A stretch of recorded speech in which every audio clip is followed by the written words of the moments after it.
Fala aí, torcedor, trazendo mais um vídeo aqui no nosso canal.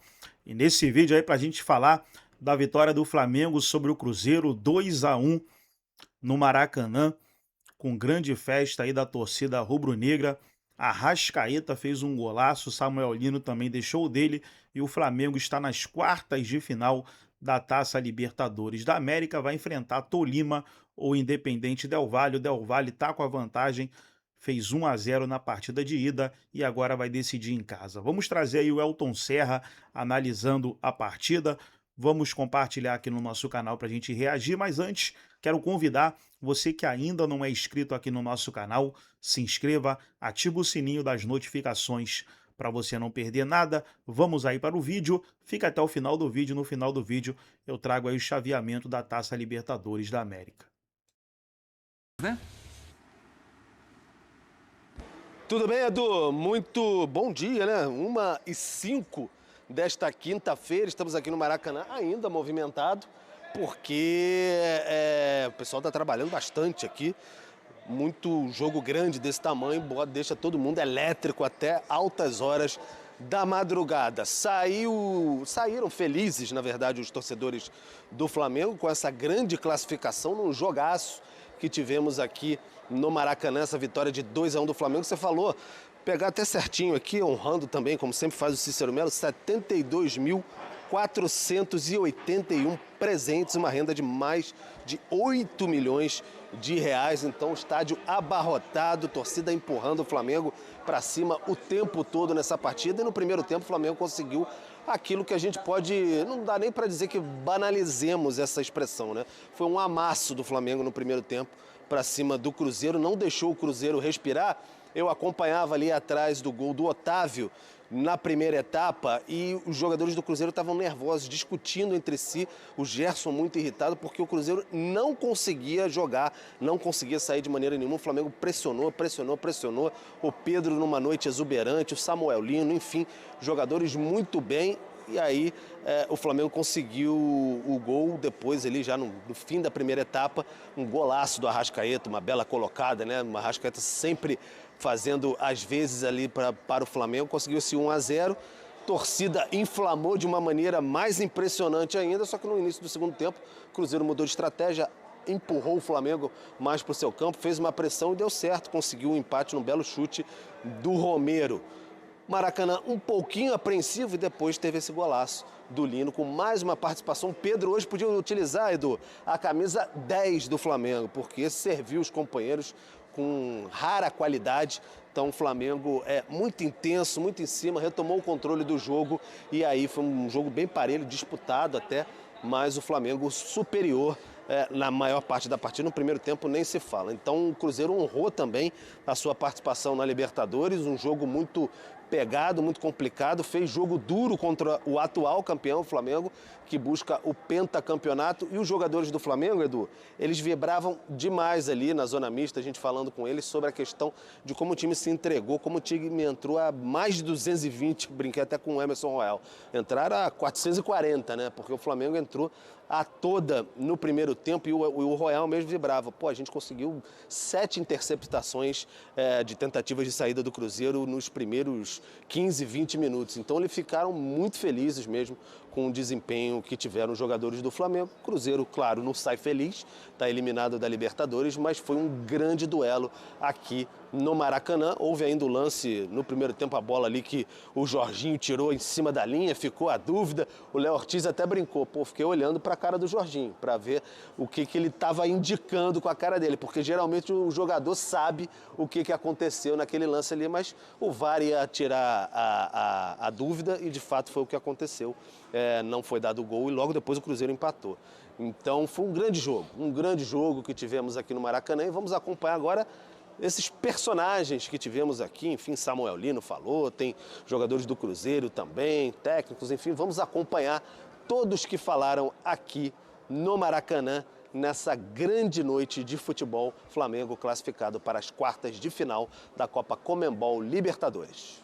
Tá, então, pacotão dos que tivemos aqui no Maracanã. nesta noite, como eu disse, um grande jogo e bem destacado, né, pelos dois lados, ressaltando. Foi um grandioso duelo que tivemos aqui no Maracanã para mais de 70 mil pessoas. O Flamengo segue, espera agora Tolima ou Independente Del Valle nas quartas de final. Vai decidir em casa, porque teve a melhor campanha geral. Então fica só no aguardo aí o Flamengo do que vai acontecer para frente na Libertadores e de olho também no Campeonato Brasileiro, né? Porque o Flamengo está encostando no Palmeiras ali cada vez mais, está chegando firme para tentar também defender o seu título no Campeonato Brasileiro. Cruzeiro tem o Brasileiro, que é difícil a questão de título, fica bem complicada a distância, e também a Copa do Brasil. Passa a ser um sonho bem pulsante, o Cruzeiro, maior vencedor da Copa do Brasil. E só para lembrar, o Arrascaeta hoje chegou ao 13º gol com a camisa do Flamengo em Libertadores. Acima dele, um tal de Zico, 16, Bruno Henrique com 22, Pedro 28 e Gabigol com 30. Então, cada vez mais essa geração está fazendo história, né? Geração 19, o Pedro, que chegou em 20, fazendo história. Próximo confronto, dá para dizer, dos dois. É um reencontro. Cruzeiro e Flamengo no Mineirão pelo Campeonato Brasileiro, sábado, 20h30. Tá certo, Edu? Passando a régua aqui nesta madrugada no Maracanã, que agora está ficando cada vez mais vazio. O pessoal agora está indo embora de fato, mas todo mundo trabalhou bastante. Foi um longo dia, mas um grande jogo de futebol. O torcedor desavisado vai falar, mas já vão se reencontrar no Brasileiro? Já terão um reencontro. Vamos ver se o Cruzeiro dá o troco. O Cruzeiro subiu para a 5ª colocação, né? Quando Arthur Jorge chegou, era a lanterna do Campeonato Brasileiro. Muito bem, Pedro Henrique Torre, pega a sua chave, feche as salinhas aí do Maracanã. Obrigado pelas informações todas. Um abraço. Muito bem, seu Elton Serra, e ele lembrou, né, o Pedro, do Cruzeiro na Copa do Brasil, só contra o Atlético Mineiro. Só. Sim. Olha o que vem por aí.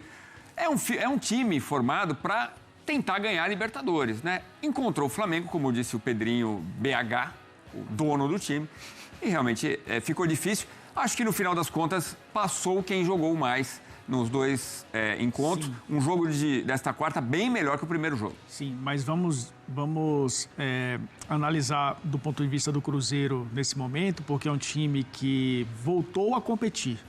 Era preocupante o Cruzeiro no início da temporada, era um Cruzeiro decepcionante pelas apostas que fez, a contratação do Gerson, a manutenção do Caio Jorge, a manutenção do Matheus Pereira. Pontos em 8 jogos. E eu não estou nem falando do brasileiro. No início da temporada mesmo, até do campeonato estadual. É claro que tem muita coisa envolvida ali de início de trabalho do Tite, mas realmente foi um começo de temporada preocupante para o Cruzeiro. E aí culminou no Campeonato Brasileiro no início muito ruim.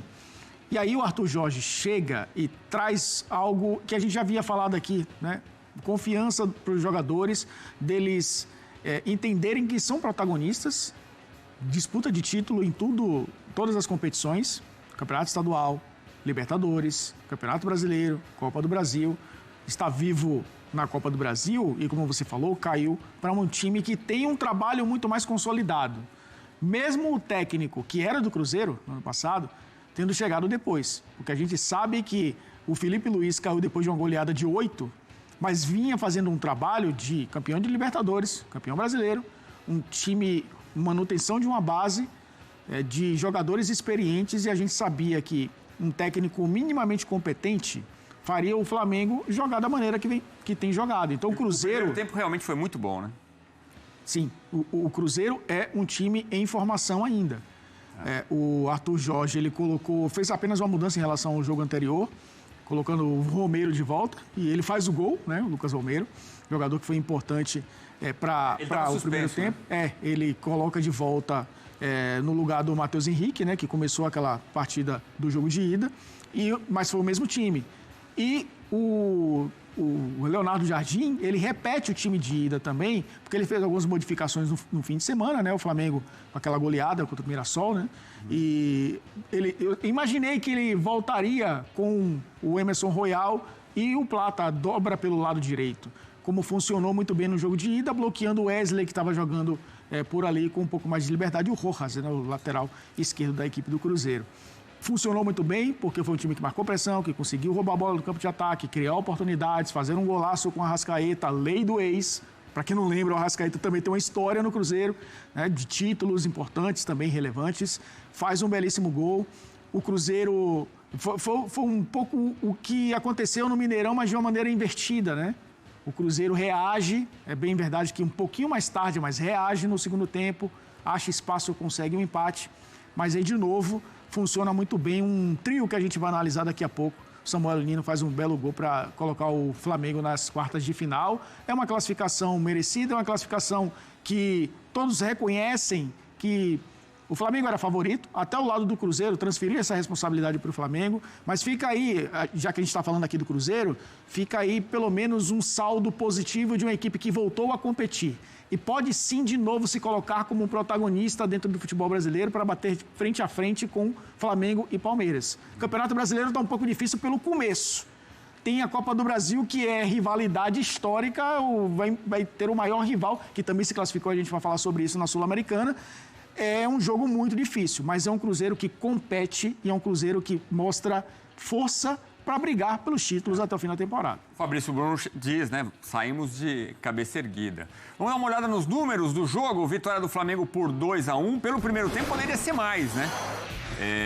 Uma atuação de gala do Pedro e mérito para o Jorginho também, né? Que para mim jogou muito, inclusive tirando aquela bola em cima da linha no segundo tempo. Bom, então temos aí 52% de posse de bola do Flamengo, 48% do Cruzeiro. Finalizações 10 a mais do atual campeão, 24-14. Finalizações no alvo 3 vezes mais, 9-3. Grandes chances, massacre, né? 8-0. Ações na área rival, 29-9. A gente tem aí a proporção como o Flamengo teve mais próximo do gol do Otávio. Vamos ouvir os treinadores depois dessa classificação. Trazer agora, pessoal, o chaveamento aí da Libertadores da América. O Estudiantes, que passou pela Universidade Católica, vai aguardar o confronto entre Rosário Central e Corinthians, que acontece nessa quinta, para saber quem será o seu adversário. Aí o Flamengo passou pelo Cruzeiro, vai pegar Independente Del Valle ou Tolima. O Del Valle venceu por 1-0 na ida. Aí o Palmeiras passou pelo Cerro Porteño, venceu por 1-0 o gol do Gustavo Gomes. Vai enfrentar LDU ou Mirassol. E já temos um confronto definido, que é Platense e Fluminense. Fluminense classificou nos pênaltis contra o Rivadavia. E o Platense também nos pênaltis contra o Coquimbo Unido. 1-1 na ida, 0-0 na volta, 7-6 para Platense nos pênaltis. Tá aí Platense, Fluminense, Palmeiras, Flamengo e Estudiantes aguardando aí os adversários. Gostou do vídeo? Deixa o like, se inscreva no canal, ativa o sininho das notificações. Forte abraço a todos e até o nosso próximo vídeo aqui no nosso canal.